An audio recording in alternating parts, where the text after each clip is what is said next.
끊임없이 지금 지팡이를 계속 짚고 있거든요. 지팡이 이꼴 DJ를 떠오르게 합니다. 이준석 전 대표 그리고 안철수 전 대표 이런 분들 두 분한테는 좀 미안한 이야기인데요. 뭐 용도 폐기됐다 할까 사람들한테 좀 식상하거든요. 안녕하십니까. 유TV 정치독해 김진영입니다. 지난 한 주는 굉장히 급박한 이슈들이 많았습니다. 역시 가장 핵심이 되는 것은 국민의힘 강서구청장 보궐선거 패배, 그 이후에 휩싸이고 있는 이 국민의힘 내부의 여러 가지 이야기들, 굉장히 많은 이야기들이 나오고 있죠. 이 상황에서 우리가 무엇을 중점적으로 봐야 될 것인가, 이런 부분들을 가지고 한번 이야기를 쭉 해보려고 합니다. 국민의힘 김기현 체제 2기가 출범을 했는데요. 일부에서는 오래 못 간다 이런 이야기도 나오는데 혹시 어떤가요? 몇 년 전으로 우리가 시계를 돌려보면 홍준표 대표 시절에 보궐선거 참패를 했거든요. 그때 홍준표 대표가 한 달쯤 버티다가 결국은 물러난 전례가 있기 때문에 그런 이야기를 끄집어내면서 김기현 대표의 2기 체제 출범, 여기에 대해서 부정적인 시각을 내보이는 이야기들이 많이 나오고 있습니다. 근데 문제는 김기현 대표 체제의 2기, 지금 2기의 어떤 그 모양을 보면은 선출직들이 이제 뭐 울산의 박승민 의원을 비롯해가지고 친윤 체제들이 전부 대거 사퇴를 했는데 다시 담은 인사들이 수도권 인사들이 상당수를 차지했다. 또 70년대생들을 많이 배치했다.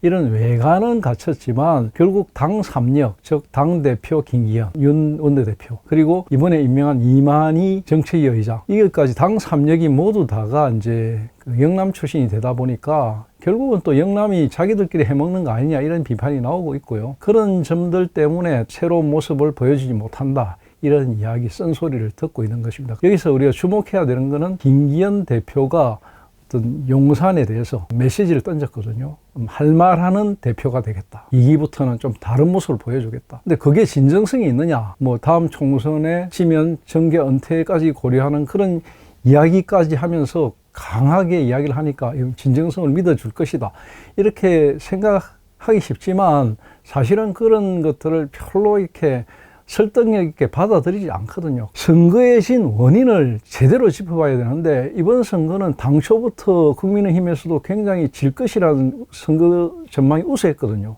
그래서 뭐 선거 중에 보면은 이 영남의 울산에서도 지역구의 사람들이 강세에 올라가서 지연 유세하는데 뭐 동참하고 이 정도로 이야기들이 많이 나왔거든요. 거기에다가 후보 자체가 윤 대통령이 사면을 하고 3개월 만에 다시 후보를 냈다. 어처구니 없는 일이었는데, 그래서 국민의힘 내부에서도 아마 김기현 대표조차도 이번 선거에 승산이 없다는 것을 알았을 겁니다. 그러면 왜 알면서도 그렇게 했느냐? 그게 지금 용산과 국민의힘의 관계라는 거죠. 그러니까 윤 대통령의 의지가 김태우를 미는 쪽으로 비치어지면은 그쪽으로 갈 수밖에 없는 당과 대통령실의 관계, 이 부분이 이제 눈에 보이거든요. 그런 부분들 때문에 결국 그것을 어떻게 극복해내느냐, 이게 2기 출범의 참모습인데 그런 참모습을 지금 보여주고 있느냐, 그런 부분에 대해서는 역시 좀 회의적이라는 것이죠. 그래서 김기현 대표가 꺼내놓은 카드가 비대위에 버금가는 어떤 총선 기획단을 출범시키겠다, 이런 이야기를 했거든요. 과연 그게 실천 가능한 것인가, 정말로 그런 모습을 보일 것인가, 아마 이 부분을 국민들은 굉장히 관심 있게 볼 것입니다. 근데 유승민, 서병수 이런 분들이 계속해서 김기현 체제에 대한 비판의 목소리를 내고 있거든요. 그런 목소리가 더 힘이 실릴 가능성은 없을까요? 그런 목소리들이 계속 이제 주류처럼 지금 막 나오고 있죠. 지금 사실은 선거에 패배하고 나니까 곧바로 나온 이야기가 홍준표 시장이 전쟁에서 패배한 장수는 부하를 탓하지 않는다, 이런 이야기를 했거든요. 잇따라서 서병수 의원 같은 경우에 뭐 5선이나 되거든요. 그런 분이 또 울산의 서범수 의원의 형이기도 하고, 이런 분이 김기현 대표 뭐 자신 없으면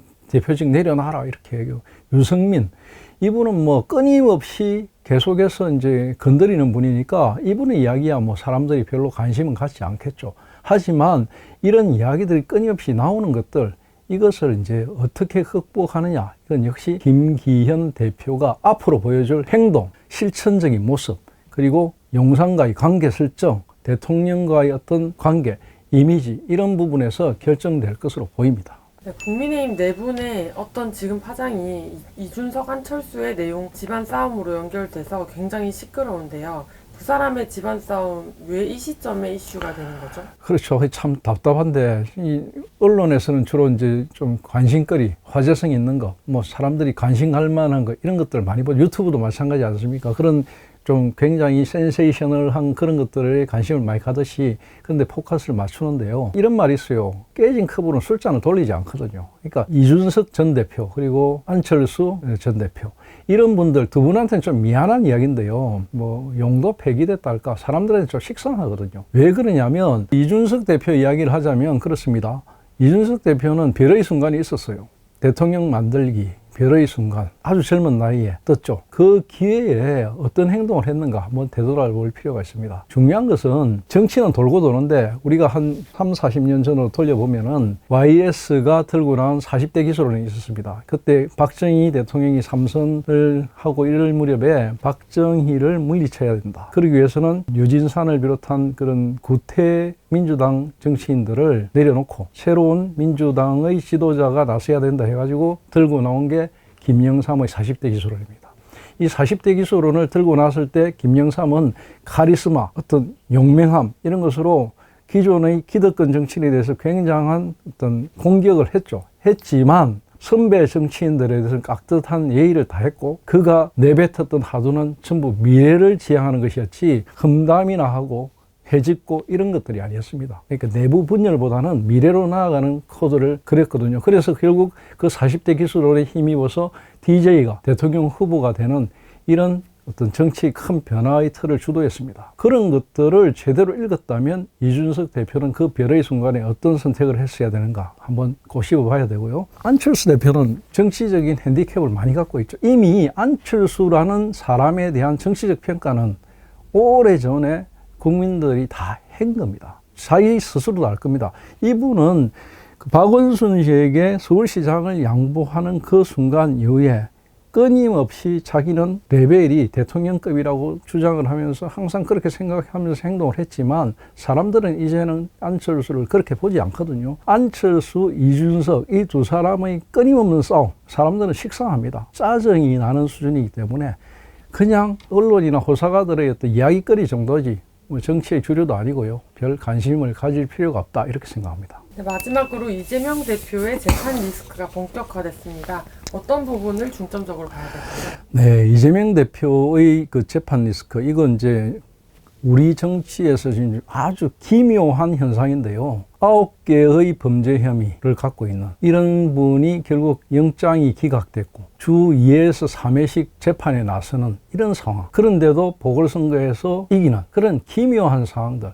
이거 우리가 좀 제대로 읽어봐야 됩니다. 고민하지 않으면 다음 선거, 다음 정치 없다고 봐야 됩니다. 또 하나는 이재명 대표가 지금 재판이 수도 없이 있고 혐의가 수도 없이 많은데, 그 재판에 대해서 어떤 대응하는 방식들을 우리가 좀 봐야 되는데, 이분은 주류가 어떤 방식이냐면 자기를 공격하거나 자기에게 다가오는 이런 위험, 이런 것들에 대해서 대처하는 방식이 보통 사람들하고 좀 다릅니다. 이분은 상대가 있으면 그 상대를 굉장히 저렴하게 만듭니다. 그리고 사람들에게 저 사람은 자기의 어떤 상대가 안 된다는 쪽으로 자꾸만 어떤 이미지를 고착화시킵니다. 그 대표적인 게 김부선 같은 경우고요. 또 하나는 이슈를 자꾸만 바꿉니다. 사람들이 다른 생각을 하게끔 본래 자기에게 주어진 혐의나 이런 부분들을 다르게 돌려버려요. 하지만 문제는 이제 지금 본격화되고 있는 게 이제 바로 자기가 생각하는 그런 아주 저렴한 사람들의 이야기, 그게 자기에게 다가왔거든요. 그게 바로 법카입니다. 이미 배모 씨가 유죄를 받았고요. 이제 자기 우군인 김도경 경기지사도 100여 건의 어떤 잘못된 부분을 확인해서 경찰에 이첩했다, 이렇게 할 정도로 굉장히 이제 구체화되고 있거든요. 결정적인 게 자기에게 휴일날 사가 와가지고 밥까지 데워주고 차려주고, 또 뭐 샴푸 사러 서울까지 출장 왔다 갔다 하고 이렇게 했던 모든 것들을 했던 A씨 공익 제보자가 하나하나를 지금 진술하고 있거든요. 그러니까 곤혹스럽습니다. 이 부분 어떻게 빠져나갈 것인가. 이미지 쇄신을 좀 하고 있는데, 그 이미지가 바로 이 지팡이입니다. 기획단식을 했다고는 하지만 하체가 부실할 정도인지는 잘 모르겠지만 끊임없이 지금 지팡이를 계속 짚고 있거든요. 지팡이 이꼴 DJ를 떠오르게 합니다. 이 DJ를 떠오르게 하는 이미지 정치인으로서 무엇을 노리는지 아마 여러분들도 잘 느끼실 겁니다. 그런 부분들을 가지고 앞으로의 상황들 이런 걸 좀 지켜볼 필요가 있다. 이렇게 전망이 됩니다. 네, 마무리해 주시죠. 정치를 참 싫어해요, 사람들이. 근데 정치인들도 싫어하고 정치를 싫어하는데 끊임없이 정치를 이야기해야 되는 이유는 딱 하나입니다. 가장 비열하고 가장 저질스러운 사람들의 지배를 받기 때문입니다. 그렇기 때문에 우리는 정치에 끊임없이 관심을 가지거든요. 그것이 바로 우리의 문제라는 거. 이런 부분들을 가지고 앞으로의 정치 상황을 좀 더 지켜볼 필요가 있다. 이렇게 보입니다. 감사합니다.